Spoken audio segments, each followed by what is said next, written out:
Oh, galing Brad. Napakinabangan pa rin. Diba?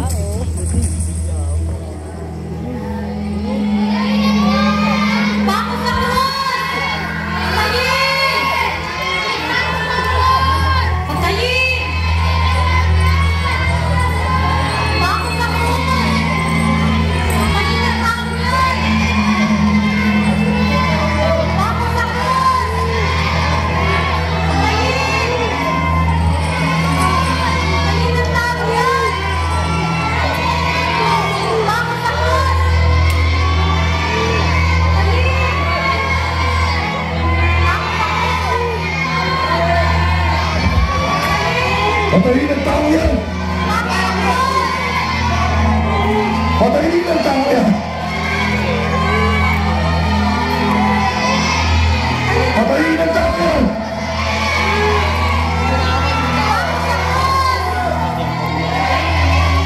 Patayin ang tao yan!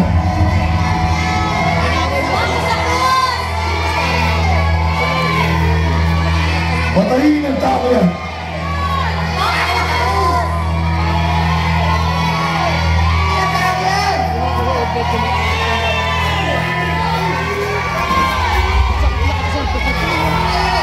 Patayin ang tao yan!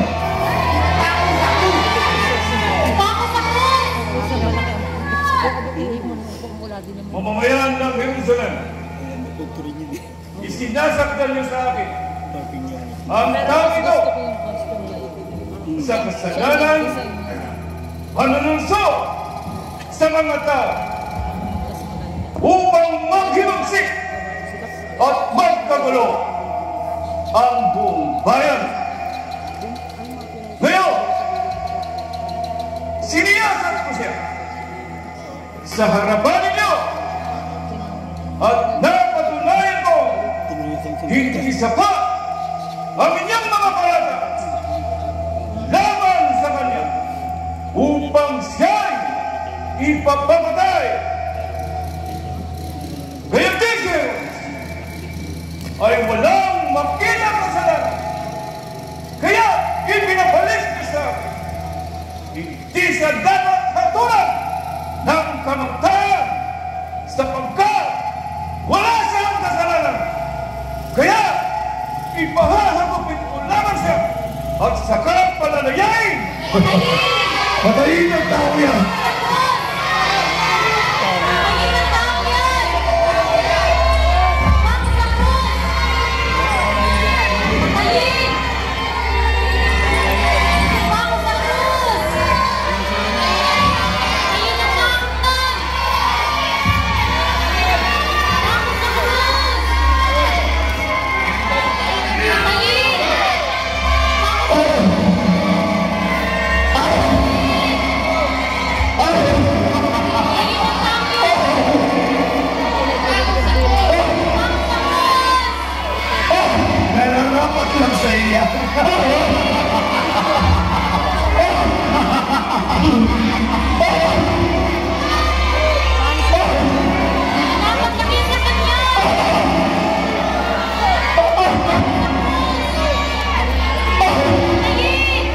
Patayin ang tao yan!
Vamos a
yan! Patayin ang tao yan!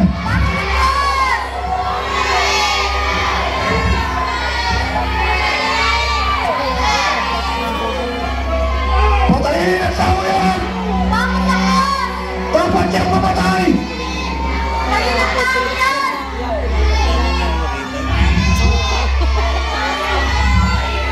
Magpapangkat na hari! Patayin ang tao yan!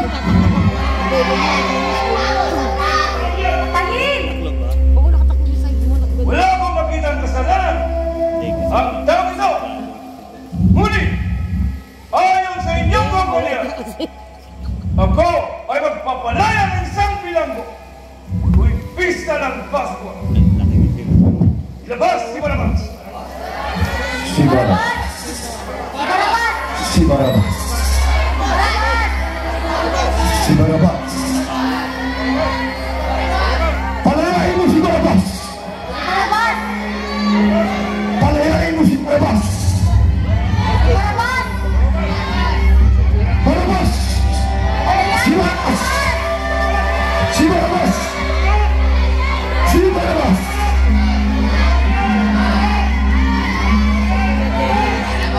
Palayain mo si Barabas.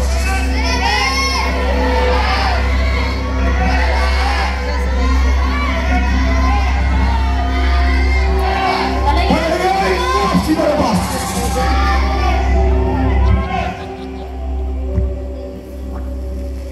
Si Barabas, ang tao ito ay nabilanggo dahil sa paghihimagsik na nangyari sa lungsod at dahil sa pagpatay.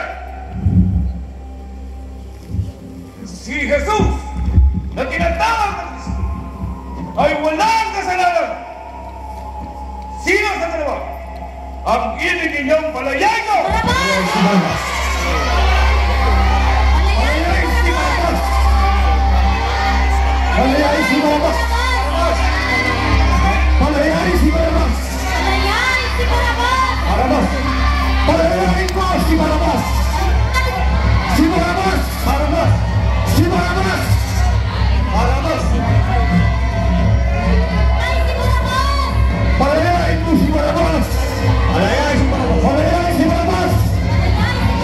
Barabas. Barabas. Palayain mo si Barabas. Barabas.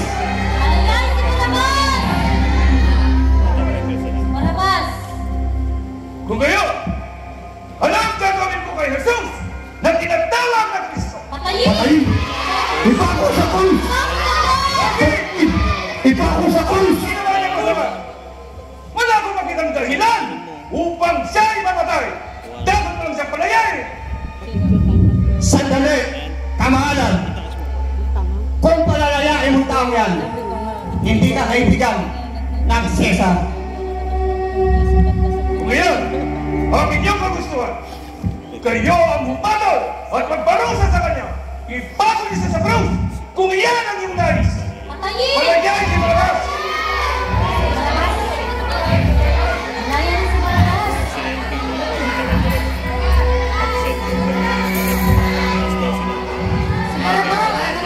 Si Barabas.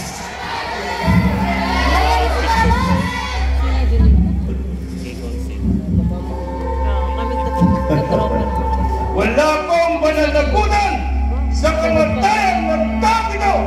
Bahala kayo. Ipasok niya siya sa krus kung iyan ang inyong nais. Sinong babae niyo? Kamahalan. Siya po sa angel ni Jesus. Patayin ang tao yan.